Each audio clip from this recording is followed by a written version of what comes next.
자, 보충 동영상 강의를 시작하겠습니다. 우선 이제 지난 시간에 우리가 다 마무리 짓지 못했던 Discrete Fourier Transform을 얘기를 하고, 그리고 이제 우리가 앞쪽에서 몇 가지 이제 추가적인 내용들을 얘기하겠습니다. 자, 이제 Discrete Fourier Transform이라고 하는 거는 내가 이제 n개의 데이터가 주어져 있어요. 여기에서 보면 이제 0에서부터서 n-1까지 fn이라고 하는 그런 데이터가 주어져 있을 때 이와 같은 공식을 통해서 이제 우리가 많이 변환이 되는 거 fk를 우리가 이제 Discrete Fourier Transform이라고 얘기를 합니다. 이게 형태적으로는 우리가 Fourier 인티그럴과 유사한데 디스크리트한 형태로 되어 있고요. 요 익스포넌트 안에 들어가 있는 팩터들이 약간 이제 여러 이것저것 좀 섞여 있죠. 결국은 우리가 그 Fourier 인티그럴에서 보는 exponential minus i 오메가 x 이제 그거를 디스크리트한 형태로 표현한 거가 되겠어요. 그래서 2파이 i의 nk, n은 여기에 있는 이제 fn을 가리키고요. k는 내가 이제 그 변환해서 얻고자 하는 그 discrete Fourier transform f hat의 인덱스를 얘기를 합니다. 그래서 요게 이제 쭉 값이 이제 이렇게 해서 계산이 되겠고요. 그랬을 때 이제 k는 인덱스가 0에서부터서 n-1까지 이제 범위를 가집니다. 뭐 실은 이제 그 이상의 값도 가질 수가 있는데, 이게 보면은 f에다가 내 k 대신에 k 플러스 n을 하게 되면은 여기 보시게 되면은 이제 여기서 익스포넌트가 이제 익스포넨셜의 마이너스 2파이 i의 정수가 되잖아요. 그러니까 다시 자기 자신이 되는 거죠. 그래서 이제 이거는 피리오딕하게 fk는 n만큼 피리오딕하게 돼서 우리가 반복되지 않는 0에서 n-1까지가 우리가 독립적인 그런 값이 되겠어요. 그래서 보면은 원래 n개의 데이터에서 시작을 해가지고요.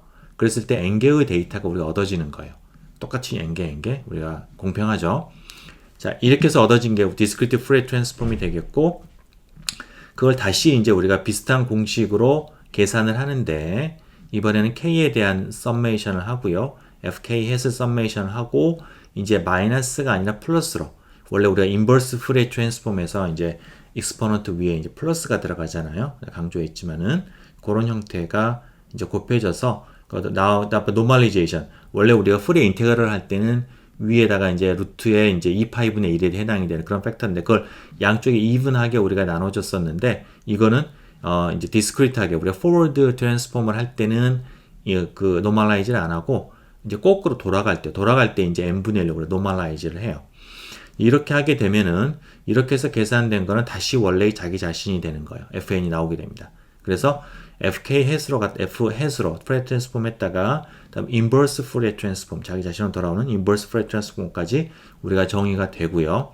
이렇게 해놓고 보면은 fn이라는 게 자동적으로 어떤 주기적인 경계 조건을 가지게 돼요. f의 n 플러스 n이 fn이 되는, 그죠? 그렇게 되는 것과 우리가 자동적으로 나오게 됩니다. 그래서 fn과 이제 k 사이 왔다 갔다 하는 거가 이제 discrete Fourier transform, inverse discrete Fourier transform이 되겠어요. 자, 이와 같은 discrete Fourier transform은 다소 이제 수학적 형태로 보이잖아요. 이게 실제 우리가 알고 있는 Fourier transform하고 어떤 관계가 있는지를 다시 한번 수업 시간에 얘기하긴 했지만 다시 한번 좀 정리를 해보겠습니다. 그러니까 이제 우리가 시간 t에 대해서 어떤 데이터가 이렇게 주어져 있어요. 그러니까 마이너스 무한대에서 플러스 무한대까지 연속적으로 쭉 어떤 데이터가 이제 어떤 뭐 물적인 양이랄지 이제 이렇게 함수가 있는 건데, 그거를 내가 이제 Fourier transform을 하게 되면은 frequency 공간에서 오메가 공간에서 f hat으로 이렇게 나오게 되겠고요. 일반적으로 컴플렉스가 되겠고, 자, 요거가 돼요. 자, 요거에 이제 우리가 Fourier transform인데, 여기에 우리가 이제 두 가지 제한을 걸게 됩니다. 첫 번째는 유한하게 샘플링을 해요. 그러니까 0에서부터서 시간 t까지, 대문자 t까지를 우리가 이제 샘플링을 합니다. 이게. 자, 그러고 나서 그러면 나머지 것들 어떻게 처리할 것이냐? 이거 내가 이제 충분한 내가 원하는 어떤 그런 구간에 샘플링을 했기 때문에 나머지 구간은 내가 어떻게 처리를 하건 상관이 없지만은 우리가 수학적으로 편하게 주기적인 경계 조건을 도입을 하는 거예요. 그래서 이것다가 요 안에 있는 이 함수를 내가 이제 주기적으로 반복이 된다라고 가정하고서 이제 분석을 하는 겁니다. 이렇게. 자, 그렇게 하게 되면은 우리가 복소수 형태로 이렇게 우리가 이제 Fourier 시리즈가 나오게 되겠고요. 이때 보면은 여기에는 들어가 있는 이 오메가 값이죠. 오메가 값들이 t분의 2파이 간격을 가지고서 어떤 일정하게 배열된다라는 걸 알 수 있어요. 마이너스에서 플러스 마이너스까지.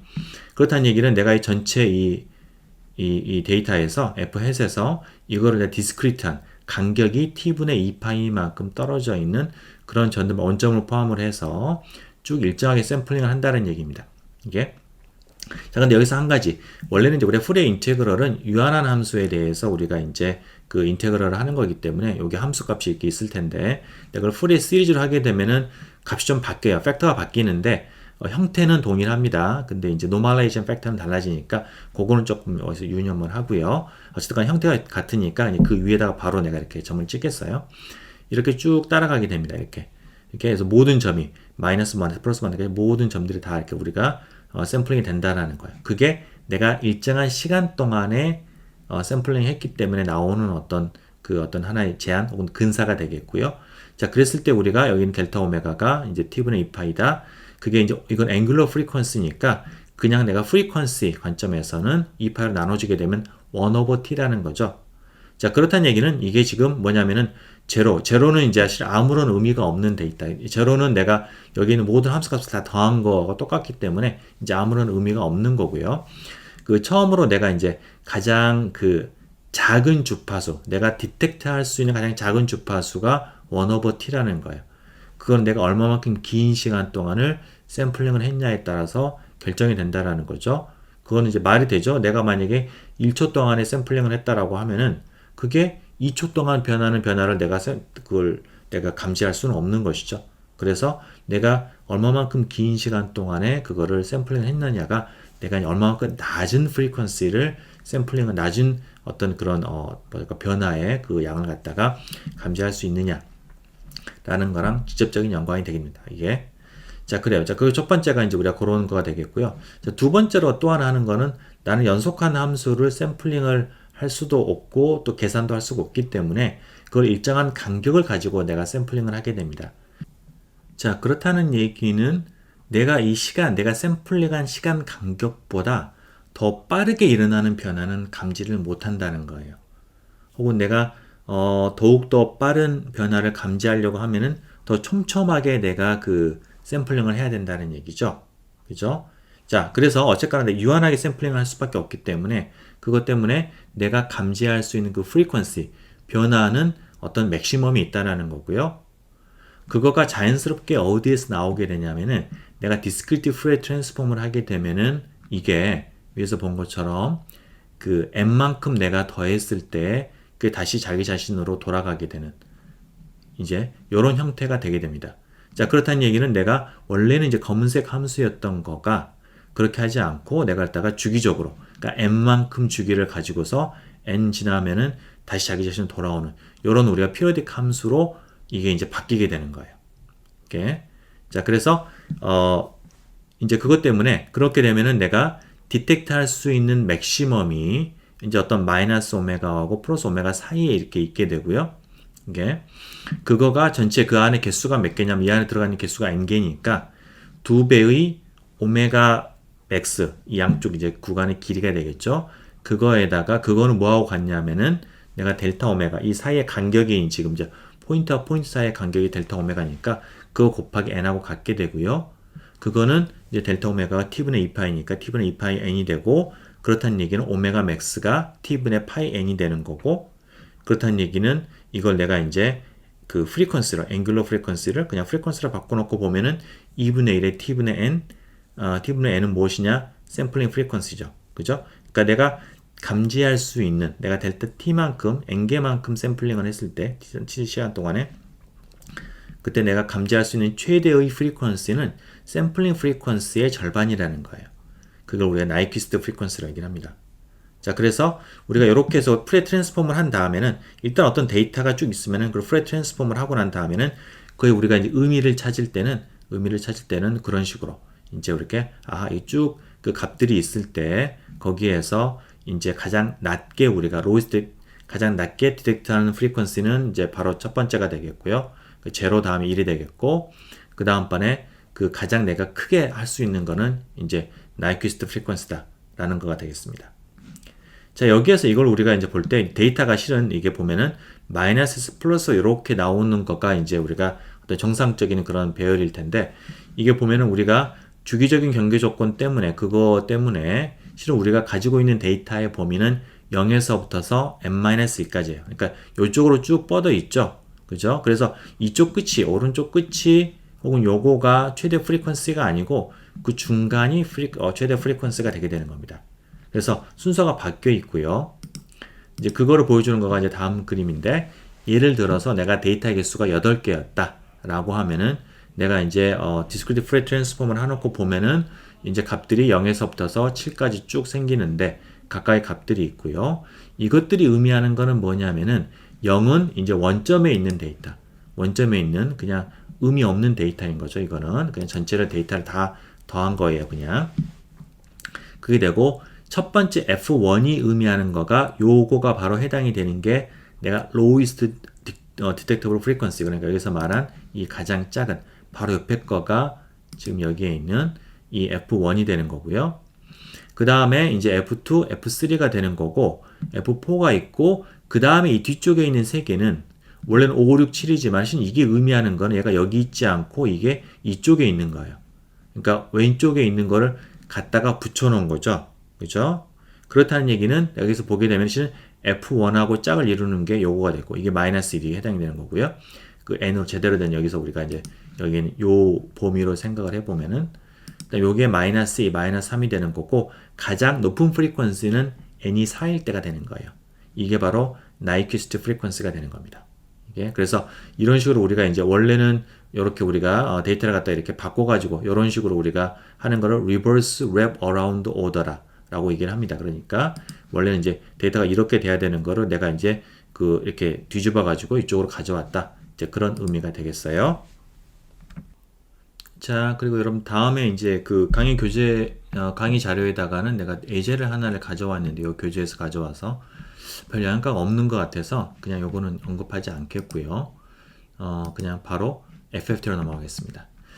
자, 뭐냐면 이제 Fourier 트랜스폼이 굉장히 유용해요. 우리가 앞에서 뭐 이그젠플에서도 봤었고, 뭐 뒤에서도 우리가 이제 몇 가지 얘기하겠지만은, 근데 이제 요걸 갖다 우리가 이제 discrete Fourier transform, 실질적인 데이터는 우리가 결국은 discrete Fourier transform을 할 수밖에 없는 건데, 그거의 계산을 보면은 내가 데이터가 n개가 있다라고 하면은 요 썸메이션이 지금 n번 곱해지는 거죠. 전체 대문자 n.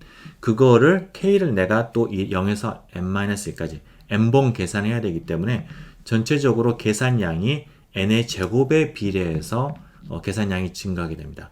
이거는 이제 뭐 n이 내가 뭐 적당한 사이즈면 괜찮겠는데, 뭐 우리가 여러분 뒤에서도 이제 여러분 목소리 녹음해가지고 들어보게 되면은 그 데이터의 사이즈는 뭐 우리가 뭐 메가바이트 뭐 그러면은 뭐 그죠, 거의 뭐 수십만 개, 수백만 개의 어떤 그런 데이터 사이즈가 되는 거거든요.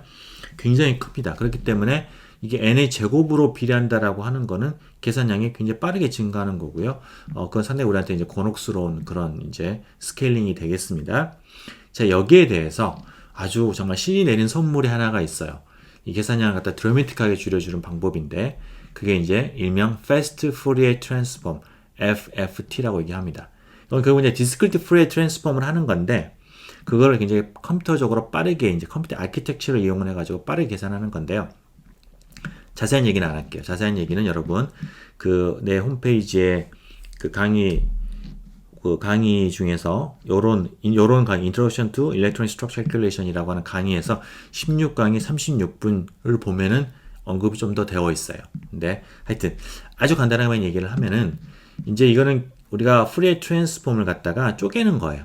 쪼개가지고 굉장히 작은 Fourier 트랜스폼으로 만드는 건데, 그렇게 했을 때 결국은 남는 게 이제 어떤 문제가 남냐면은 작게 쪼개지긴 하는데, 내가 그 어떤 데이터의 내 순서를 바꿔야 되는데 어떻게 바꾸냐면은 내가 예를 들어서 그 어떤 데이터에 내가 0에서 n-1까지 이 순서를 갖다가 내가 이진법으로 표현했을 때, 그때 이진법이면 이제 0101로 표현되잖아요. 그거를 갖다가 내가 뒤집는 거예요. 예를 들어서 001 순서를 가지는 데이터를 이제 0을 1로 1을 0으로 바꾸면 100이 되는 거죠. 그쪽으로 내가 순서를 바꾸는 것. 혹은 원래 011이었다 그러면 110으로 바꿔주는 것. 이게 이제 우리가 bit reversing, 그러니까 0은 1로 1을 0으로 바꾸는 거가 될 텐데, 요거를 하는 부분이 필요해져요. 근데 이거는 컴퓨터는 어차피 이진법이기 때문에 아주 쉽게 우리 순서를 갖다가 바꾸는 거가 가능해집니다. 리버싱 하는 거가.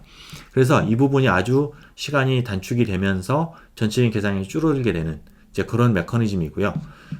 결론적으로 중요한 거는 뭐냐면은 우리가 그냥 생으로 디스크리트 프레 트랜스폼을 하게 되면은 샘플의 개수에 따라서 n의 제곱으로 계산량이 늘어나는 반면에 내가 FFT를 하게 되면은 그러면 계산량이 n의 로그 n으로 증가하는데 로그 n이라고 하는 거는 실은 무지무지 이거는 n이 1000 1000이 되면 1000이라고 로그적으로 증가하는 굉장히 느리게 증가하는 거기 때문에 거의 n에 비례하는 셈이나 다름이 없어요.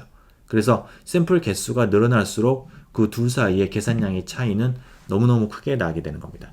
그래서 이 FFT가 이제 FFT를 통해서 결국은 우리가 뭐 더 근사가 있는 게 아니에요. 정확하게 우리가 계산하는 겁니다. 근데 이거는 이제 단지 제약은 이게 이제 전체 샘플의 개수가 원래 이제 이게 증명이 된 거는 이제 2의 m승일 때 되는데 이게 이제 3의 m승이거나 5의 몇 승이거나 이럴 때 또 이제 또 만들어진 또 알고리즘들이 있어요. 근데 하여튼 간에 완전히 아주 모든 숫자에 대해서 다 되는 거는 아닙니다. 그렇지만은 우리가 다룰 수 있는 어떤 대부분의 어떤 그런 사이즈는 웬만하면 다 이런 우리가 안에다가 넣을 수가 있게 되겠고요. 하여튼 그래서 거의 우리가 오차 없이 아주 빠르게 그 프레 트랜스폼을 할 수 있다라는 거예요. 그래서 오늘날 우리가 이제 그렇게 프레 트랜스폼이 많이 널리 쓰이고 있는 가장 그 큰 어떤 핵심적인 요인 중에 하나가 FFT가 있기 때문에 그렇다라는 거고요. 그래서 그 여러분 매틀랩에도 보면 FFT라는 거가 바로 Discrete Fret Transform을 수행을 해주는 이제 어떤 그런 방법으로서 들어가 있는 겁니다. 자, 실제로 우리가 그럼 FFT를 한번 적용해서 적용하는 사례를 한번 좀 볼 텐데요. 태양의 학점에 대한 거예요. 여기 앞에 여러분 이 차프라 요 교재 어디 있죠? 요 교재에서 가져온 예가 되겠습니다. 뭐냐면 이제 태양의 학점을 세는 방식 중에서 울프의 선스팟 넘버라는 게 있어요. 클러스터가 있으면은 10배를 곱하고 그다음에 개개의 그 스팟은 이제 세는 건데 이제 그 숫자가 놀랍게도 1700년대에서부터서 그 울프의 선스팟 넘버가 쭉 축적이 돼 있다고 하네요. 자, 그래서 하여튼 그거를 쭉 오늘날까지 내가 오늘날은 아니고 하여튼 그 얼마 전까지 이게 쭉 나온 것들을 보게 되면 이런 패턴을 가지고 있어요.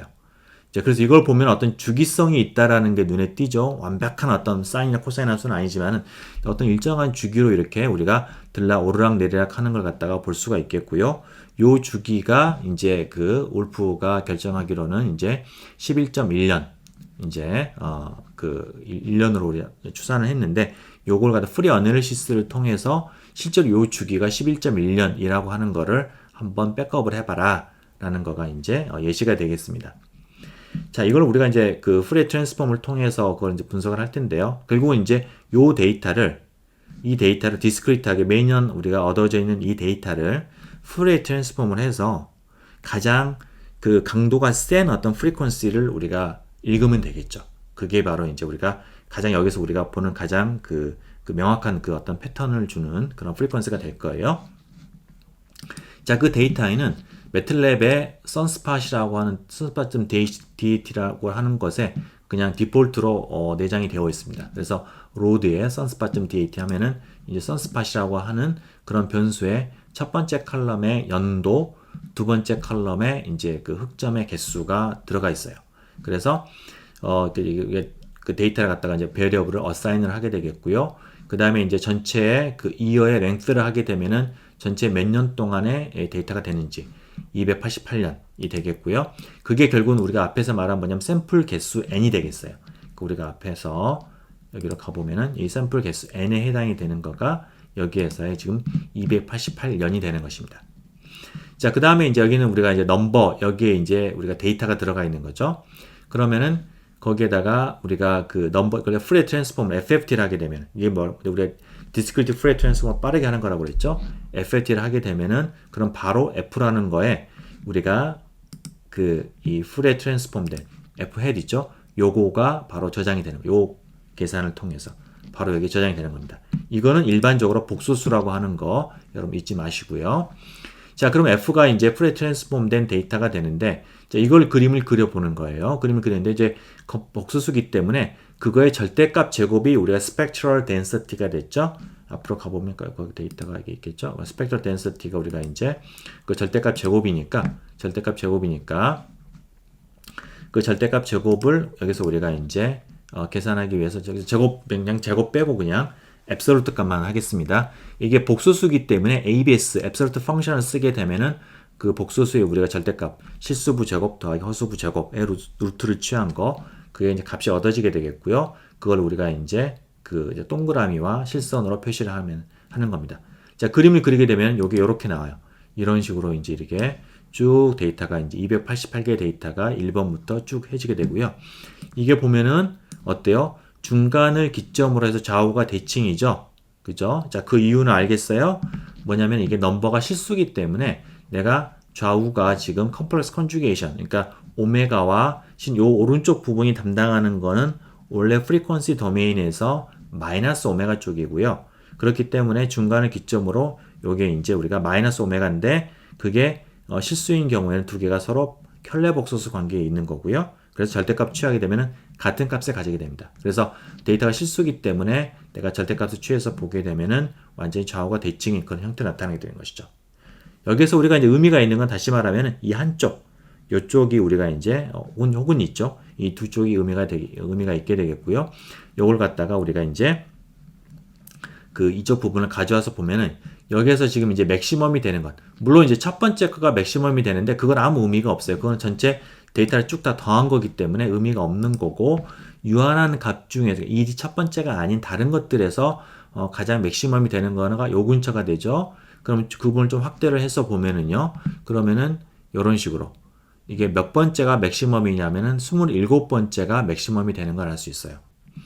자, 그럼 이 27번째가 어떤 프리퀀시에 해당이 되는지를 이제 파악하는 거. 자, 그게 이제 중요하겠어요.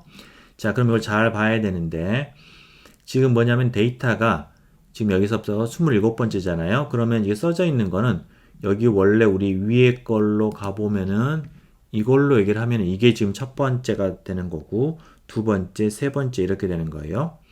그러면은 이게 27번째라고 하는 거는 이게 지금 몇 번 더해진 거냐면 26번 더해진 거죠, 이게. 그죠? 자, 그리고 lowest detectable frequency. 이게 뭐냐면 이건 1/t거든요. 그러니까 전체 우리가 샘플링한 기간, 그 기간은 288년이 되겠고요. 그거의 역수가 저 frequency에서의 델타 F가 되는 거예요. 그죠? 델타 F가 몇 번 뛰었냐? 26번 뛰었어요. 그죠? 그러니까 288분의 26이 되겠고요. 그거가 이제 per year가 되겠고 단위는 그거가 0.0903 year per가 되는 거고 요게 바로 우리가 그 maximum frequency가 되는 거고요. 그러면 frequency의 주기를 알고 싶으면 주기는 frequency의 역수가 되죠. 이거를 뒤집으면 돼요. 역수를 취하게 되면은 그게 11.08년이 나오고요. 그게 이제 대략 11.1년이 되는 거예요. 물론 그 주기만 이게 무슨 뭐 11.1년을 주기로 해서 사인하거나 그러진 않아요. 여기 보면은 그 근처에 어떤 비슷하고 뭐 작지만은 어떤 일정한 크기가 제법 큰 기여를 가지는 것도 있어서 이게 어떤 하모닉한 함수는 아니지만은 어쨌거나 이 데이터는 11.1년에서 가장 큰 어떤 스펙트럴 덴시티를 보이고 있다라는 거예요. 그게 우리가 이 데이터를 갖다가 해석하는 어떤 하나의 관점이 되는 겁니다. 자, 그럼 다음으로 이제 매틀랩을 이용해서 우리가 이제 프레 트랜스폼을 하고 응용하는 거를 한번 살펴보도록 할게요. 자, 뭐 FFT를 이제 매틀랩으로 하는 거는 간단합니다. 예를 들어서 A라는 거가 이제 1, 1, 뭐 0, 2다. 이런 내가 이제 데이터가 있으면은 그냥 FFT A 한번 하나 붙일까요? 뭐 B라고 하고 B가 FFT의 A 이렇게 하면은 자, 보면은 이런 식으로 4개의 복소수가 나오고요. 그거는 우리가 앞에 했던 discrete Fourier transform의 정의에 맞춰가지고 계산이 되는 거예요. 예를 들어 이제 첫 번째 거 보면은 여기 4라고 하는 숫자가 나오는데 그건 4개를 다 더한 거가 되겠죠. 그러니까 이게 바로 이제 프리퀀시가 제로에 해당이 되는 거고요. 그렇습니다. 자, 이걸 거꾸로 다시 원래 걸로 돌리고 싶다. 뭐, 그러니까 inverse FFT를 한다라고 하면은 그러면 여기다 B 이렇게 하게 되면은 바로 이제 원래 걸로 돌아오게 되죠. 자, 이런 식으로 우리가 이제 FFT와 inverse FFT를 갖다가 이제 활용을 하게 됩니다. 자, 그럼 매틀랩과 FFT를 활용을 해서 한번 우리 재미있는 이그젬플을 한번 다뤄보겠습니다. 여러분 숙제하고도 관련되는 거겠어요. 자, 뭐냐면 이제 소리인데 여기 지금 440.M4A 이게 어떻게 만들어진 거냐면은 그 유튜브에서 440Hz 그러니까 이제 조율의 기준이 되는 음이죠. 그 음을 갖다가 여러분 그 딱 쳐보면은 사인파로 만들어져 있는 어떤 순수한 순음 있죠. 440Hz 그 음이 이렇게 이제 쭉 뭐 이렇게 소리가 나와요. 그거를 핸드폰으로 녹음을 해가지고 이쪽으로 옮겼어요. 그게 요 파일입니다. 자, 요게 이제 그 안에 이제 어떤 소리에 대한 정보가 들어있는 거죠. 여러분 다 모든 핸드폰에다 그 여러분 그 보이스 레코딩 기능이 있으니까 그걸 통해서 이제 만들 수가 있어요. 자, 그거를 이제 매틀랩에서 읽어옵니다. 그 읽어오는 커맨드가 이제 오디오 리드라는 커맨드가 있는데 이제 이렇게 쓰면은 돼요. 자, y하고 fs 이거 두 개는 변수 이름이 되겠고요. 오디오 리드에다가 파일 이름 440.m4a 자, 그렇게 해가지고 읽으면은 자, 그러면 이제 y하고 fs라는 변수에 이제 데이터가 저장이 되는데 자, y는 뭐냐면은 그 샘플링이 된 음압 그러니까 대기압 기준 이제 1기압 해가지고 이제 얼마만큼 이제 그 압력이 변화가 있느냐 이제 그거를 나타내는 거고요. 그걸 한번 이제 그려보면은 이렇게 자, 이렇게 돼요. 뭐 굉장히 퍼지하죠, 그죠? 자, 뭐 이런 식으로 그죠? 보면은 그 이게 지금 전체 범위가 y 범위가 지금 이제 플러스 마이너스로 되어 있잖아요. 그러니까 이제 그 어떤 대기압 기준으로 해가지고 이제 압력이 이렇게 플러스 마이너스로 이제 되어 있다라는 것이죠. 규칙적으로 되어 있고요. 요거가 지금 보면은 상당히 어떤 일정한 패턴으로 쭉 되고 있네요. 아마도 이게 사인파를 나타내는 거겠죠. 이게 이렇게 되어 있어요. 그죠? 자, 그거가 되어 있고 전체 그 데이터의 길이는 10만 개 정도가 되겠네요. 자, 반면에 이제 FS는 뭐냐면은 이게 샘플링 레이트예요. 그러니까 1초에 몇 번 데이터를 샘플링 한 거냐. 그러면 이게 지금 48,000번, 48kHz라는 얘기죠. 자, 그렇게 이제 샘플링이 된 거예요. 자, 그러면은 내가 이제 이 랭스를 이 샘플링 프리퀀시를 나누게 되면은 그럼 뭐가 될까요? 전체 길이를 내가 1초에 몇 번 샘플링을 나누게 되면은 내가 전체 지금 몇 초 동안을 내가 지금 녹음을 한 건지가 나오겠죠. 그게 이제 2.8093. 그게 이제 우리가 앞에서 말한 이제 t 전체 샘플링한 길이 이제 t가 되겠어요. 자, 2.08초 동안에 이제 사운드를 녹음했다는 얘기죠. 자, 이거를 우리가 재생해 볼 수 있어요. 재생해 볼 수가 있는데 매틀랩에서 사운드라는 커맨드가 있습니다. 사운드에다가 이 y에다가 그러니까 이게 지금 그 요게 소리 정보가 들어가 있는 변수에다가 그 다음 샘플링 레이트를 이렇게 하게 되면 한 번 더 해볼게요. 전혀 뭐 듣기 좋지 않은 이제 그런 소리가 이제 들리게 되죠. 이게 지금 이제 440Hz의 순 사인파입니다. 이게 그죠? 자, 그게 그렇게 해서 우리가 이제 이걸 이제 저장이 됐다라는 걸 이제 알 수가 있고요. 그 다음에 이걸 또 우리가 이제 fast Fourier transform을 합니다. Fourier transform을 하는데 그거를 우리가 이제 x를 뭐 ff의 y 이렇게 하죠. 자, 그러면은 이제 Fourier transform이 됐고요. x는 이제 complex number가 되겠습니다. 자, 그거를 우리가 한번 이제 파워 스펙트럼을 한번 그려보는데 이게 지금 이제 x 자체는 그냥 앱솔루트 내가 그리라고 하면은 이런 식으로 이제 그려져요. 그러면 우리가 이제 앞에서 한번 봤던 것처럼 이제 여기서부터 여기까지가 쭉 그 FFT가 된 데이터인데 거기서 좌우가 대칭이죠. 보면은 그게가 얘가 원래가 리얼 데이터였었기 때문에 이제 컴플렉스 컨주게이션이 이제 플러스 마이너스 같게 되고 그래서 이제 가운데를 기점으로 나이퀴스트 프리퀀시가 가운데 어디 있고 그 다음에 좌우로 이렇게 나눠져 있는 겁니다. 대칭으로. 우리는 한쪽만 보면 되겠죠. 그죠? 한쪽만 보면은 돼요. 자, 그래서 구간을 근데 이제 지금 X축이 여기서 X축은 지금 이제 1, 2, 3, 4 그냥 데이터의 순서를 쭉 표시한 거라서 우리는 프리퀀시에 따라서 보고 싶으니까 좀 X의 값을 변화시킬 필요가 있겠고요. 그래서 이제 어떻게 하냐면은 우선은 이제 우리가 그 가장 우리가 이제 이제 discrete Fourier transform을 했을 때 그 델타 오메가 혹은 델타 F 그 프리퀀시의 간격은 얼마이냐면은 그 DF 그러니까 프리퀀시의 간격은 1 over T였어요. 여러분 앞에 내용을 보시면은 그죠? 1 over T니까 그 이 프리퀀시마다 지금 0.4786Hz만큼 떨어져 있다는 얘기죠.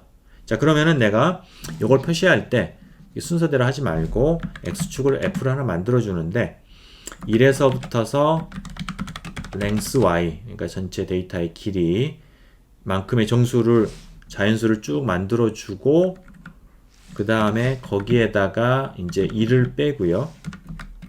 0부터 시작을 해야 되니까 그 다음번 df를 갖다 곱해 주게 되면은 그게 여기 이제 각각의 그 데이터에서 이제 x축 이제 그 프리퀀시가 로 대응이 되는 것이죠. 변환이 되는 것이죠. 자 그래서 내 그림을 갖다가 이제 f하고 그 다음에 absolute x를 갖다가 이제 그려보겠습니다. 그러면은 어이구 잠깐 뭐야 length y에 빼기 1에 어우 여기 잘못됐네요. 이렇게 안 하고 요거를 가로로 이렇게 쳐줘야 됩니다. 가로로 쳐서 이 데이터를 내가 이제 쭉 이렇게 이제 어레이를 만들고 그 다음에 거기서 이제 1씩 빼고 그 다음에 df로 곱하고 이런 식으로 이제 해주면은 이제 맞을 거예요. 사이즈가 좋습니다. 이렇게 돼요. 자 그러면은 요게 지금 x축이 0에서부터서 이제 10의 4승이니까 가장 나이퀴스트 프리퀀시는 지금 한 얼마죠? 절반 정도가 되니까 지금 이게 한 2만 몇천 허르츠 정도가 지금 나오는 거죠. 그죠? 자, 그거는 우리가 샘플링 레이트가 지금 48,000이니까 48,000의 절반이니까 24,000이죠. 그게 이제 24,000이게 되는 거예요. 그죠? 그거 딱 정중앙에 24,000 허르츠고 그 다음에 이제 이렇게 대칭이 됩니다. 자, 그러면 이제 여기 아마도 요 뾰족하게 나와 있는 거가 지금 우리 애가 찾는 이제 그런 걸 거예요. 자, 그래서 범위를 좁혀서 내가 이제 들어가는데 x 리미트에 0에서부터서 한 1000Hz 정도까지 내가 한번 살펴볼까요? 보면은 자, 이렇게 나오죠. 자, 보면은 굉장히 처음에 낮은 거 요거는 뭐 아마 뭐 다른 노이즈일 거고 이게 지금 요거가 아주 샤프하게 440Hz 근처에서 그리고 맥시멈이 지금 439.853이니까 거의 440이죠. 여기 근처에 이 샤프하게 지금 프리퀀시가 지금 픽을 치고 있어요. 그죠? 그죠? 요거가 이제 거의 순음이라는 얘기죠. 요거 외에는 다른 스펙트럼은 지금 전혀 없습니다. 그죠? 이렇게 되는 거고 굉장히 순도가 높은 그런 이제 음이 만들어졌네요. 좋습니다. 자, 이제 그 다음에 재밌는 실험은 뭐냐면은 요 소리를 듣고서 내가 한번 이 소리에 흉내를 내봤어요. 내가지고 내가 한번 녹음해가지고 그걸 갖다가 한번 분석을 해봤습니다. 그게 myvoice.m4a예요. 자, 그러면 똑같이 우리가 이제 분석을 하는데 y,fs는 audio read에 한번에 myvoice.m4a. 자, 여러분 요 그림 잘 한번 기억해 놓으시고요. 어떻게 내가 녹음하면 차이가 나는지. 어이구 이런 다 나와버렸네. 자, 그래요. 자, 이게 이제 샘플링 레이트는 똑같이 이제 그거고, 그 다음에 이제 랭크는 15,000 정도 되니까 지금 이제 랭크에다가 샘플링 레이트를 나누게 되면은 3.22초 정도 그 정도를 지금 녹음을 했고요. 한번 소리를 한번 들어보면요. 오늘 웃지 마세요. 나름대로는 아이고 예. 그러니까 그냥 내가 소리를 그냥 목소리로 하려고 하니까 도저히 이 높이가 안 나와서 그냥 비음으로 해봤는데 뭐 비슷하게 뭐 들리기도 하죠, 그죠? 예, 440점 흉내내봤어요. 자, 해가지고 자 이게 나온 겁니다. 이거는 이제 FFT를 해봤어요. FFT를 하죠. 자, FFT를 하면은 자 그러면은 이렇게 나오고요. 똑같이 내가 이제 프리퀀시를 이제 만들어야 되는데 좀 바뀌었으니까 가로 몇 개였더라? 1에서부터서 자 length y까지 하고 1을 빼고 그 다음에 df 이렇게 했죠. 자, 그 다음에 플러스에 f, abs의 x 자, 이렇게 해서 플러스 해보면요 이렇게 나와요. 이렇게 훨씬 더 좀 지저분하네요. 그죠? 자, 0에서부터서 내가 1000까지 이렇게 해가지고 해보면은 이렇게 나와요. 이렇게 잠깐만 이게 내 거 맞나? 그렇죠? 잠깐만 이게 thanks y에 아이고 미안합니다. 여기서 df 잘못됐어요. 약간 본 데이터는 달라가지고 df를 다시 계산. df는 1 over t니까요. 다시 계산해야 되고 그 다음에 이렇게 하고 아이고 자, 이렇게 하고 그 다음에 이제 플랫에 이렇게 하고 이번에 다시 한번 해봤습니다. 예. 자, 그럼 이렇게 나와요. 원래 우리 타겟으로 했던 거는 440 근처인데 이제 그거가 메인 픽이 아니고 메인 픽은 그것보다 한 옥타브가 낮은 220에서 지금 맥스가 나왔어요. 이게 그러니까 잘 흉내는 냈는데 이게 이쪽에서 맥시멈이 못 나오고 결국 220의 배음으로 만들어낸 거죠. 이게 남자다 보니까 높은 목소리가 안 나와서 그래서 원래는 요게 높아야지 여기서부터 시작을 해야지 좋을 텐데 이제 그렇게 안 되고 220부터서 이제 만들어낸 거죠. 이게 하여튼 그래요. 자 그래서 이렇게 됐고 어찌됐거나 440은 정확하진 않지만 453에서 피크를 쳤네요. 예, 그렇게 되고 그 다음에 조금 이제 그거보다 한 옥타브 높은 거 아마 이제 900근 아니 이건 어디지? 잠깐만. 아, 이게 220의 이제 배음이니까 한 660 정도, 그죠? 뭐 그 정도. 요게 이제 펀더멘털 배음 이렇게 만들었어요. 이거 보니까 이제 440Hz를 만들기 위해서 220의 배음으로 이렇게 만들어 나가는 사람 목소리는 뭐 그런 느낌이네요. 이게 그래요. 하여튼, 자, 그래요. 그래서 이런 우리가 분석들을 이제 재밌게 해볼 수가 있고요. 그래서 여러분들 숙제는 내가 따로 또 이제 뭐 설명을 하겠지만은 똑같은 실험을 여러분들 한번 해보세요. 해가지고 이 440일 갖다 여러분들이 이제 한번 유튜브로 들어보고 그 소리를 똑같이 내가 녹음을 해서 스펙트럴 분석을 한번 해보세요. 해서 나는 어떻게 나오나. 그러니까 궁금한 게 여러분 중에서 모르겠어. 내가 굉장히 가창력이 좋다거나 목소리가 좋으면은 여기서부터 시작을 하는 게 나올 수 있을지 모르겠어요. 한번 해서 하여튼 여러분 뭐 몇 번 트라이 해도 좋고요. 노력을 해서 한번 요런 스펙트럼을 만들어 보고 근데 이게 지금 이제 나는 그래도 뭐 나쁘지 않잖아요. 450이니까. 근데 여러분 이제 그것도 뭐 정확한 건 아니지만은 근데 본인이 이제 얼마만큼 그런 감각이 있냐에 따라서 얼마만큼 거기서 벗어나는지도 알 수가 있겠죠. 그죠? 그래서 그런 거 한번 재미로 한번 여러분들 해보는 걸 숙제로 내도록 하겠습니다. 예. 자, 여기서 간단하게 하나 더 언급하고 싶은 거는 여기 보면은요. 자, 내가 원래 데이터는 예를 들어서 그냥 내가 원래 y 이거 갖다가 내가 이제 플러스를 하면은요. 요런 우리가 이제 굉장히 덴스한 데이터잖아요. 자, 근데 그걸 내가 푸리에 트랜스폼을 하면은 어떻게 되냐면은 푸리에 트랜스폼을 하면은 그러면은 이런 식으로 데이터가 모든 영역에 다 퍼져 있지 않고 어떤 특정한 프리퀀스에 이렇게 내가 이제 그 몰아져 있는 어떤 그런 거 양상을 내가 볼 수가 있어요. 그거는 기본적으로 이제 내 목소리니까 어떤 그 내 어떤 그 뭐라고 해야 되지? 그 목의 뭐 두께랄지 여러 가지 그 사람에 따른 그 특성을 반영한 그 프리퀀스에 따라서 거기에서만 주로 이제 그게 나오고 뭐 그 외의 프리퀀스는 거의 안 나옵니다. 예를 들어서 굉장히 높은 이런 소리들은 도저히 사람이 낼 수가 없는 이제 그런 거죠. 그죠? 그래서 실은 대부분의 데이터 프리퀀스 그 스펙트럼 어널리시스 프리 트랜스폼 해놓고 보면은 굉장히 많은 부분들에서 0에 가까운 값을 가져요. 그러면 어떻게 하냐면 내가 여기에서 이거 갖다가 그냥 0으로 취급하는 거예요.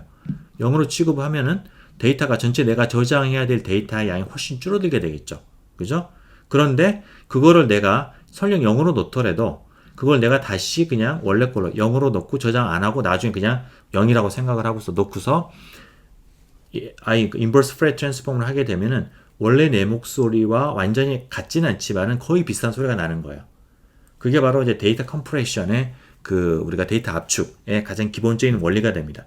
그 프레 트랜스폼해서 우리가 대부분의 우리가 뭐 기본적으로 사람이 들지 못하는 어떤 가청 주파수가 아닌 어떤 그런 바깥의 것도 우리가 없애고 그 다음에 그 사람 그 어떤 뭐 악기랄지 사람의 목소리랄지 이런 거에 딱 거기에서 주로 이제 나오게 되는 그 프리퀀시만을 우리가 이제 세이브하고 나머지는 그냥 다 그냥 0으로 처리를 해버리는 거죠.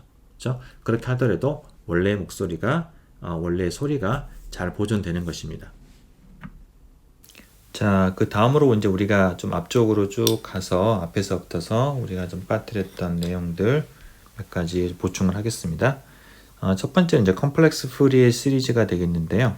그러니까 우리가 이제 수업 시간에서는 주로 이제 사인, 코사인을 이용해서 전개하는 걸 했었는데 그거 말고 우리가 이제 익스포넨셜 함수, 그러니까 그 컴플렉스 형태로 그거를 이제 전개하는 또 방법이 있습니다.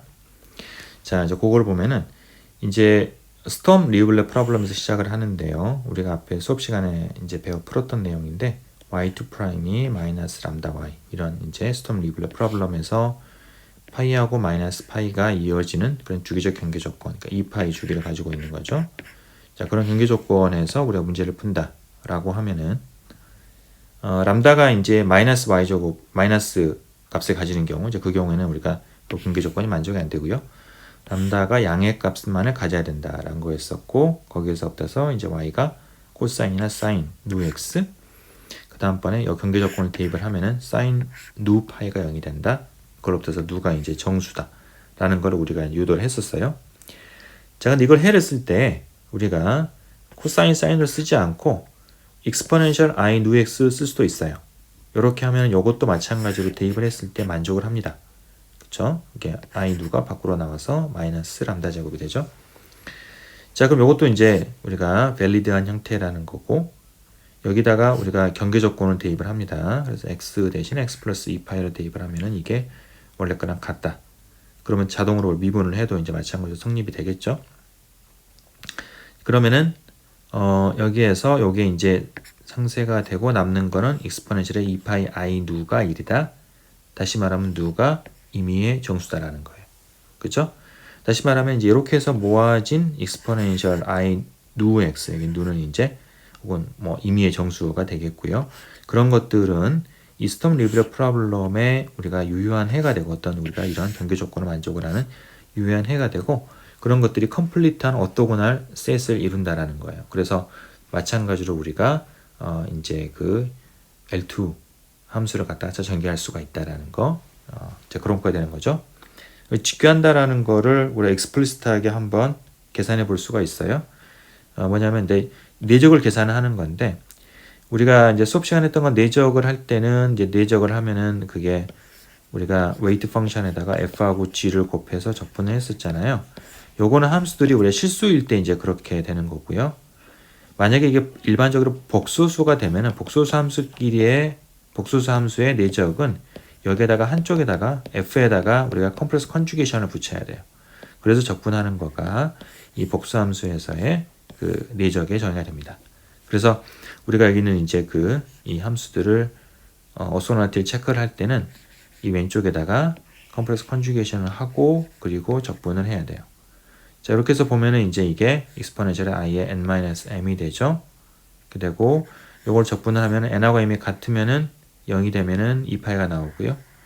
n하고 m이 서로 다르다라고 하면은 이게 0이 안 되죠. 그냥 적분하면 되죠. 적분하면은 양 끝같의 값이 이제 일치해서 없어지게 됩니다.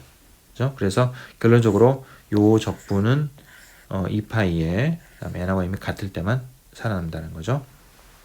자, 그래서 오소곤을 하다는 게 이제 증명이 돼요. 물론 그거는 스톰 리우블레 프로블럼의 솔루션이기 때문에 당연히 그런 성질을 만족을 해야 되는 거고요. 자, 그래서 우리가 이제 fx를 그 2파이의 주기를 가지는 그런 함수를 우리가 요 함수들을 이용을 해가지고 전개가 가능하다라는 거, 그때 이제 마이너스 무한대에서 플러스 무한대까지 다 하고요. 이때 이제 cn은 어떻게 계산하냐? 요 성질을 이용을 해가지고 우리가 하면은 2파이분의 1에 마이너스 파이에서 파이까지 fx의 익스포넨셜 마이너스 nx를 곱해서 적분을 하게 되면은 그러면 cn 개수가 구해지게 됩니다. 이렇게 했을 때 이제 cn은 fx가 설령 실수라고 하더라도 얘가 이제 복소수가 될 거고요. 반면에 우리 프리의 시리즈 같으면은 그때 나오는 a,n이나 b,n들은 fx가 실수가 되면은 항상 실수였었죠. 그죠? 그래서 그런 점에서는 이제 한 가지 핸디캡이 있긴 하지만은 형태가 훨씬 간단하고 뭔가 통일성이 있다라는 거죠. 그 사인 코사인에 비해서. 이제 그래서 우리가 이걸 갖다가 더 이제 뭐 선호하거나 이제 그럴 수도 있겠습니다. 경우에 따라서는. 자, 그리고 일반적으로 이제 2파이가 아니라 그 길이가 이제 2L 주기를 가지는 경우에, 그 경우에는 요거가 이제 우리가 그 확장, 뭐 사인 코사인도 그렇게 확장이 됐듯이 형태가 이제 익스포넨셜 i nx에서 익스포넨셜 i의 l분의 n 파이 nx, 여기도 하는 것도 이제 2파이분의 1 대신에 2L분의 1 마이너스 L에서 L까지 fx에 요거 대신에 이제 익스포넨셜의 마이너스 i의 L분의 n파이 x의 dx 이렇게 우리가 이제 확장이 될 수가 있겠어요. 그래서 이제 이게 그 방금 말한 것처럼 더 뭔가 더 통일성 있고 좀 깔끔한 형태이기도 하고요.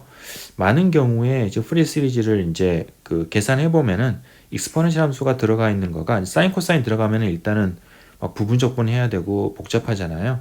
이게 근데 요거 있으면 이제 이게 그 익스포넨셜 함수 덕택에 적분이 더 간단해지는 경우가 제법 있습니다. 그래서 나는 뭐 개인적으로 특히 이제 사인 코사인 뭐 공식 같은 거 외워야 되는데 이건 그럴 필요가 없는 거예요. 여기에 그래서 지금도 뭐 하라고 그러면은 일단은 이 복소수 형태부터서 일단 세우고서 이제 계산하게 됩니다.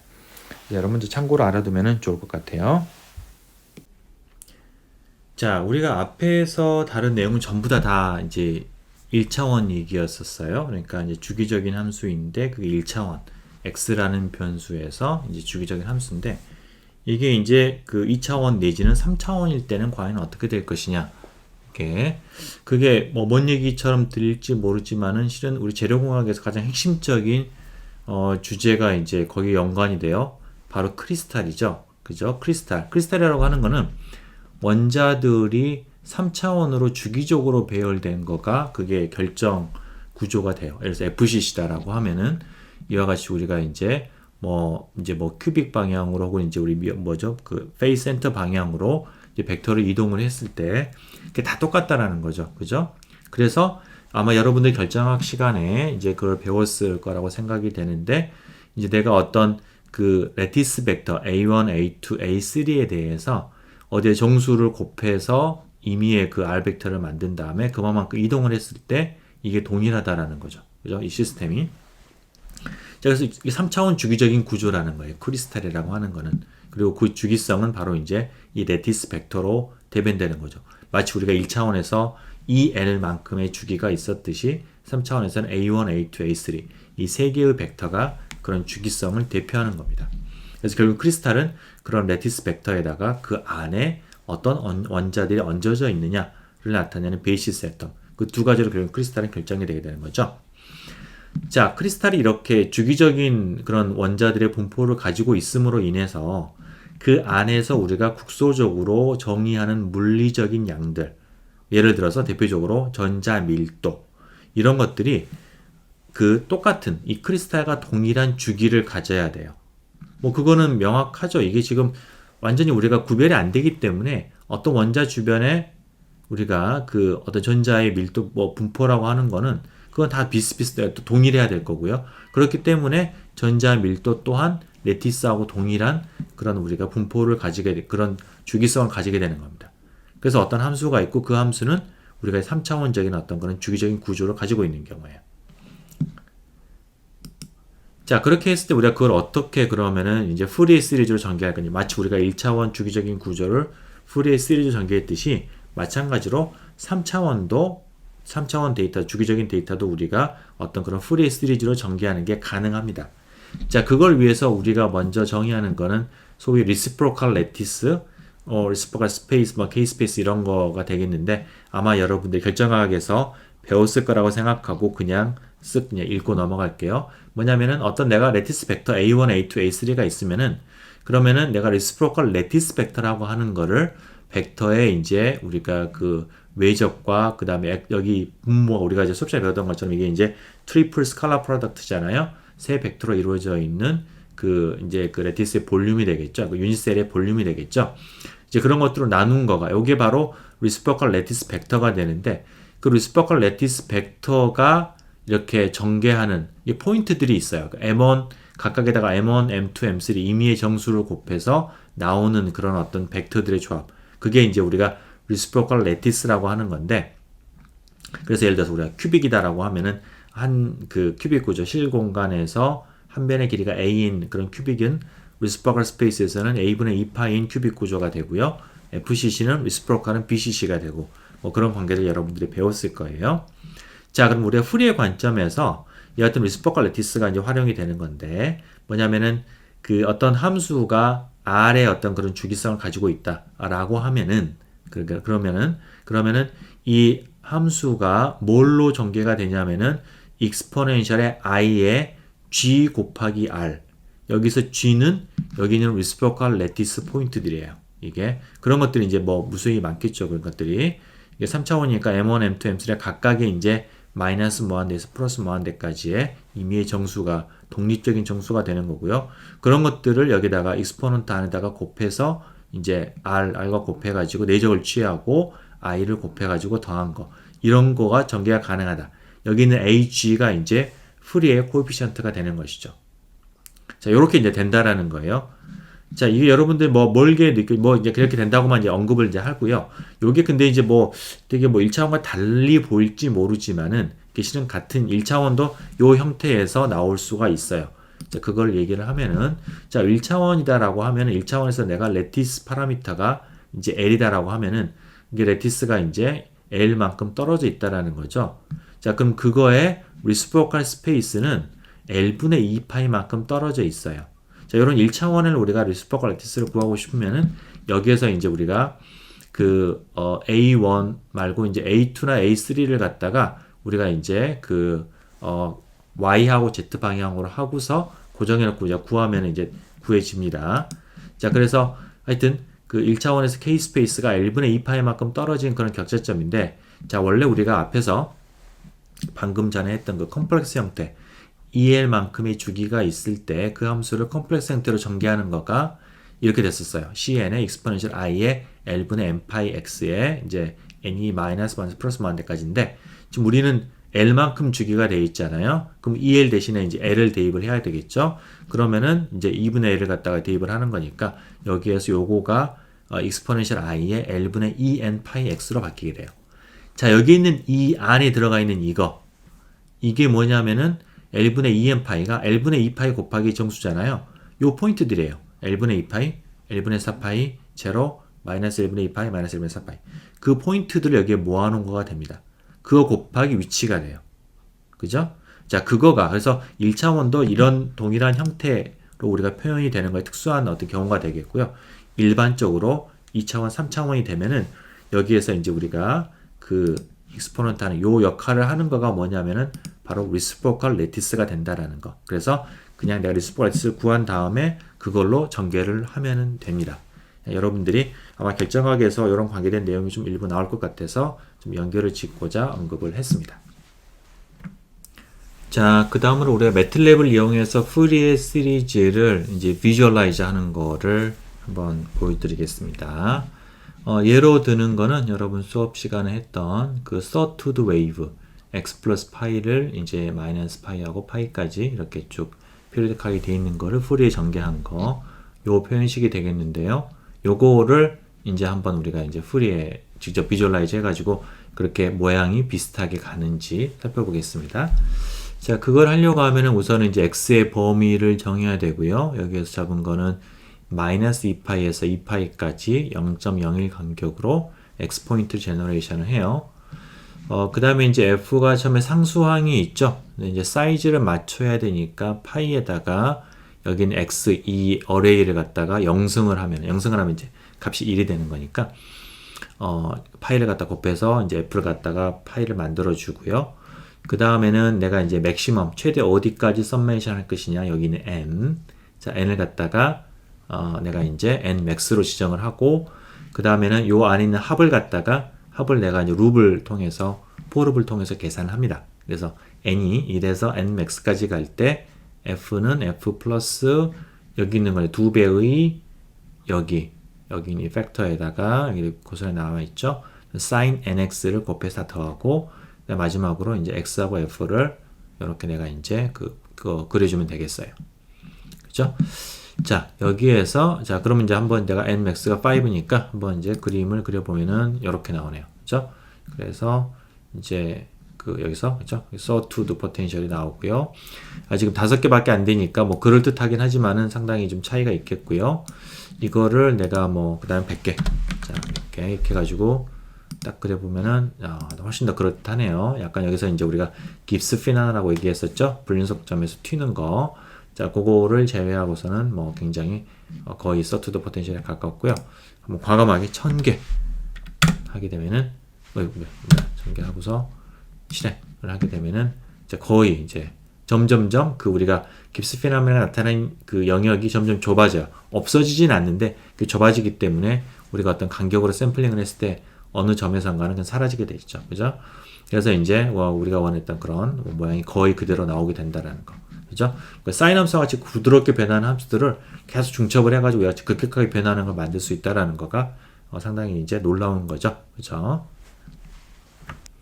자, 그 다음으로는 이제 푸리에 르장드르 시리즈인데요. 우리가 이제 수업 시간에 보면은 푸리에 르장드르 시리즈, 르장드 폴리노미알로 함수를 전개하는 것, 마이너스 1에서 1까지. 예를 들었던 거 우리가 sin 파이 x를 이제 전개를 해봤었어요. 자, 이런 거로 내가 이제 그림을 그리고 싶다. 수업 시간에 이제 나왔던 그림인데, 이런 걸 이제 그리려고 하면 이렇게 그리면 돼요. x의 범위를 일단 잡고요. 마이너스 1에서 1까지. 그 다음에 기준이 되는 거, sin 파이 x 해놓고, 자, 여기서 내가 르장드르 폴리노미알은 내장 함수로 들어가 있어요. 그래서 p1x는 내가 이제 르장드르의 1, x 하면은 이제 이 p1이 나오는데, 근데 이게 이제 르장드르 폴리노미알이 우리가 배운 거 말고도 좀 더 복잡하게 어소시에이트 르장드르 해가지고 조금 더 또 다른 형태가 있어요. 그래서 실은 이제 1만 하게 되면 이게 하나가 나오지 않고 그 어소시에이티드 형태도 같이 나오기 때문에 거기에서 우리가 이제 그 일행 첫 번째 거를 셀렉트를 하면은 그게 이제 우리가 말하는 그런 표준적인 이제 르장드르 함수가 됩니다. 그래서 이제 거기서 내 걸 따로 뽑아내야 되고요. 그 다음에 이제 3, 5 마찬가지로 뽑아내서 이제 그걸 갖다가 우리가 앞에 있는 개수들을 곱하고 그 다음에 그것들을 이제 더해가지고 각각 이제 y1만 더해보고 y1, y3, y1, y3, y5 이렇게 하고 라인 위스 이제 조정하고 그리고 이제 그림을 그리게 되면은 됐죠? 이런 식의 이제 그림이 이제 그려지게 됩니다. 그 푸리에 베셀도 이제 마찬가지가 되겠는데요. 베셀 함수 같은 경우에 우리가 이런 베셀 함수를 우리가 한번 수업 시간에 이제 그려봤었죠. 1-x 제곱을 전개를 해봤었어요. 자, 그럼 이거 똑같은데 여기에서는 이제 베셀 함수는 우리가 베셀 함수가 이제 실은 여러 가지 타입들이 있죠. 그 중에서 우리가 말한 J 이거는 베셀 J 말 그대로 J 이게 해당이 되는 거고요. 베셀 J에 이제 여기 있는 게 앞에 있는 게 제로 그죠? 이제 그 정수가 1인 거.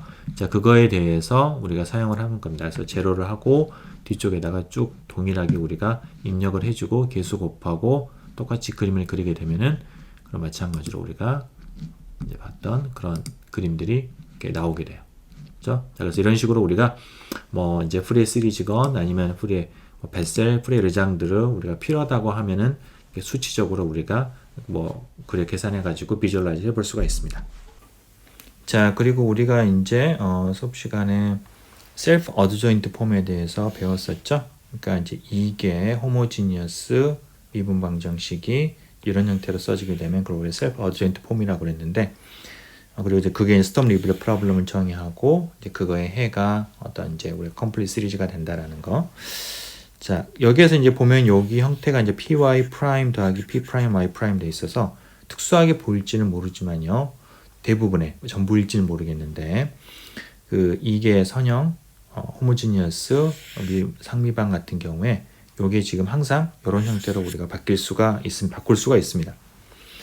예를 들어서 우리 강의 자료에 나왔던 이퀘이션인데요. 허미트 이퀘이션 이거는 y2 프라임 마이너스 xy 프라임 e 알파 y는 제로.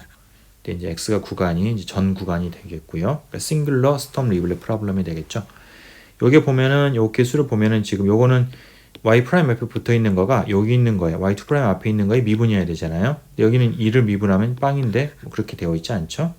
자, 그럼 이걸 만들기 위해서 어떻게 하냐면은 내가 양변에다가 sx를 곱합니다. 상관없죠. 왜냐하면 우변이 0이니까 sx를 곱하면은 이렇게 이퀘이션이 바꾸고요. 자, 그 다음에 내가 이제 어떤 조건을 부여하느냐? 여기 이런 형태라는 거를 이제 내가 강제합니다. 그러면은 여기를 미분하면 요거를 미분하면은 요게 나와야 되는 거니까 s 프라임이 마이너스 exs라는 얘기고요. 내가 이제 그러면 우리 앞에서 이런 미분 방정식 푸는 형태 그러니까 변수 분리를 해가지고 넘기고 이렇게 넘기고 적분하면 로그 s 마이너스 x제곱 고로 s는 익스포넨셜 마이너스 x제곱이다. 다시 말하면 요거를 내가 이제 익스포넨셜 마이너스 x제곱에다가 y 프라임을 해서 하고 그 다음에 이렇게 쓰면은 이제 셀프 어드존트 폼이 바로 된다는 거죠. 그죠? 그래서 우리가 px가 exponential 마이너스 x 제곱, 그다음에 qx는 0, 그다음에 이제 웨이트 펑션은 우리가 이제 그 여기 그 exponential 마이너스 x 제곱, 그다음에 람다가 파라미터가 이제 2알파가 되는 이제 그런 스톰 리블레 프로블럼이 되겠고, 양 이제 전 구간인데 이게 무한대기 때문에 싱글로 한 건데, 다시 말하면 이게 이제 y가 플러스 마이너스 무한대에서 유한해야 된다라는 거. 이제 우리가 그 조건으로부터서 이제 얻어지는 거가 바로 헐미트 폴리노미알이 되겠어요.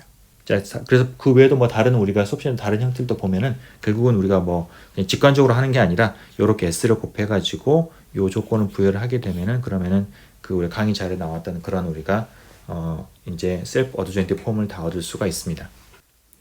자, 그리고 우리가 마지막 내용으로 이제 푸리에 트랜스폼의 이제 포멀한 에스펙트를 좀 살펴보겠습니다. 이 구조를 알고 있으면 이제 푸리에 트랜스폼을 좀 뭐 이해하거나 기억하는 데 좀 도움이 돼요. 자, 뭐냐면은 우리 스톰 리블레 프로블럼 다시 돌아오는데, 자, 요런 걸 일단 우리 가장 기초적인 걸 푸는데, 이거를 내가 x를 어떤 범위를 제한하지 않고 전 구간, x의 전 구간에 대해서 얘를 갖다가 푼다. 그래도 그것도 이제 스톰 리블레 프로블럼 중에 하나인 거죠. 자, 대신 경계 조건이 이제 특별히 없고 유한해야 된다라는 것. 여러분, 근데 그 바운더리가 이제 무한대가 됐을 때 그 함수 값이 유한해야 된다라는 거는 실은 이제 웨이트 팩터가 있으면 거기다 스퀘어의 웨이트 팩터를 아마 곱해서 그 값이 수렴해야 될 거예요. 이게 좀 조건들이 까다로운데 내가 다 완전히 다 이렇게 다 저기 조사는 못했지만은 그래서 이제 그런 게 있는데, 여기 경우에는 이제 웨이트 펑션이 이제 1이기 때문에 그냥 상관이 없이 함수값이 유한한다라는 거가 경계 조건이 되겠고요.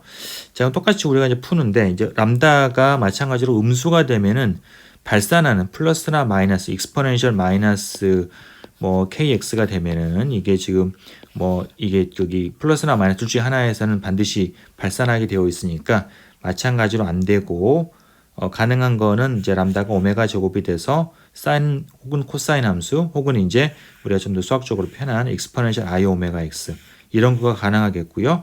이거는 이제 양 끝 무한대에서 발산하지 않기 때문에 우리가 말하는 그런 이제 함수 조건의 스톰 리블레 프로블럼의 해가 되는 것이죠. 이런 것들이. 단 이게 지금 경계 조건이 유한하지 않기 때문에, 그렇기 때문에 오메가가 연속적인 값을 가집니다. 임의의 실수를 가져요. 자, 그러면은 여기에 지금 오소고날 해야 되는 어떻게 될 것이냐, 오소고날리티. 그러면은 앞에서 이제 우리가 컴플렉스 폼에 대해서 했던 것처럼 우리가 이제 어떤 함수에 이제 뭐죠? 컴플렉스 컨주게이션과 그 함수를 갖다 곱한 거, 요거가 이제 내적이 되는데, 그거가 요렇게 되고요. 오메가 마이너스 오메가 프라임. 이거는 실은 이제 계산이 되어 있는데, 요거는 지금 그 2파이의 델타, 그러니까 오메가하고 오메가 프라임이 같을 때만 살아남고, 그렇지 않으면 이제 0이 되는 그런 이제 우리 디락 델타 함수로 표현된다라는 거가 이제 증명이 되어 있어요. 그 내용은 여러분들이 다른 뭐 일반적인 수리물체 어디를 보더라도 대부분 다 그게 이제 증명이 되어 있고 디스커션이 되어 있으니까, 그래서 그냥 내용만 쓸게요. 자, 디락 델타 함수는 진짜 우리가 앞에서 라플라스 트랜스폼 할 때 잠깐 배운 적이 있었고요. 6.4절에서 그건 어떤 함수에다가 임의의 함수에다가 델타 함수를 곱해서 적분을 하게 되면은, 그러면 바로 그 델타 함수가 0이 되는 그 함수 값을 픽업을 하게 되는 그 함수를 우리가 이제 디락 델타 함수라고 이제 얘기를 하고요. 이거가 이제 그 함수에 해당이 되는 겁니다.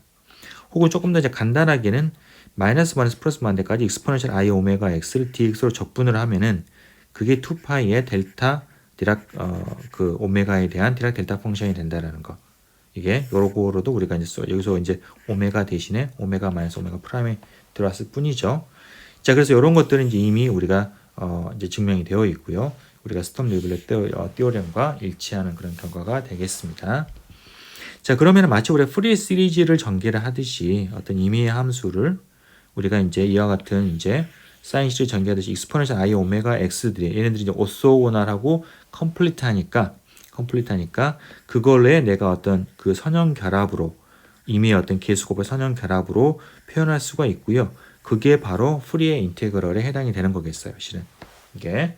자, 여기에서 우리 a 오메가를 구하는 게, 우리는 이제 다른 방식으로 유도를 했었지만은 a 오메가를 이 오소고날리티를 이용을 해서 우리가 구해볼 수가 있어요. 양변에 exponential 마이너스 i 오메가 프라임 x를 갖다가 곱하고 적분을 합니다.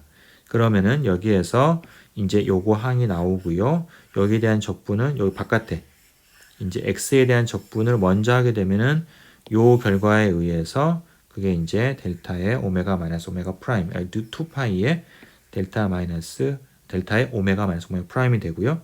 그걸 적분을 하게 되면은 이제 오메가가 요거 0이 되는 오메가 프라임 될 때만 0이 되는 거죠. 그래서 2파이의 a의 오메가 프라임으로 나오게 됩니다.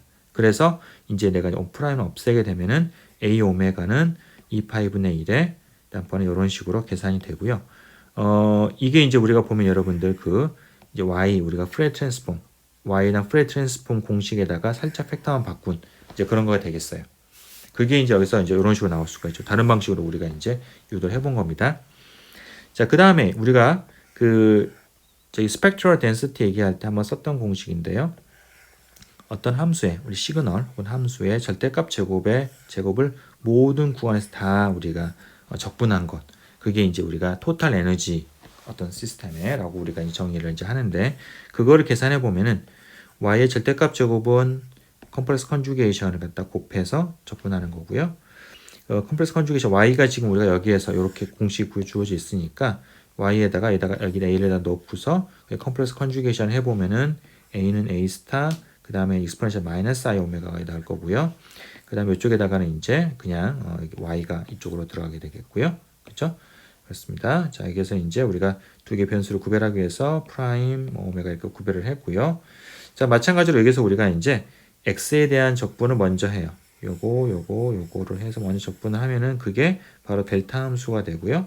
델타 함수가 되니까 내가 이제 여기서 이제 오메가 프라임 적분 중에서 오메가 프라임을 먼저 적분을 하게 되면은 오메가 프라임이 오메가랑 같을 때만 값이 나오게 되고 a 오메가의 제곱이 되고요. 그게 이제 a 오메가 절대값의 제곱이 되는 거고, 그죠?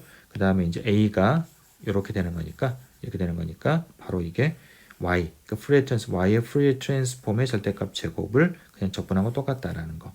그게 바로 우리가 이제 푸리에 시리즈에서 함수 값의 우리 절대값의 제곱의 적분이 푸리에 코피션트들의 절대값 제곱의 합과 같다라는 거. 그거에 이제 우리가 푸리에 인테그럴 버전이 되겠어요. 그래서 됐다라는. 그래서 굉장히 수학적으로 유사한 구조를 가지고 있습니다. 푸리 시리즈와 푸리의 인테그럴이. 그렇죠? 자, 그런 것들을 우리가 이제 그런 관점에서 이해해 볼 수가 있겠습니다. 자, 이상으로 보충 동영상 강의를 마치겠습니다.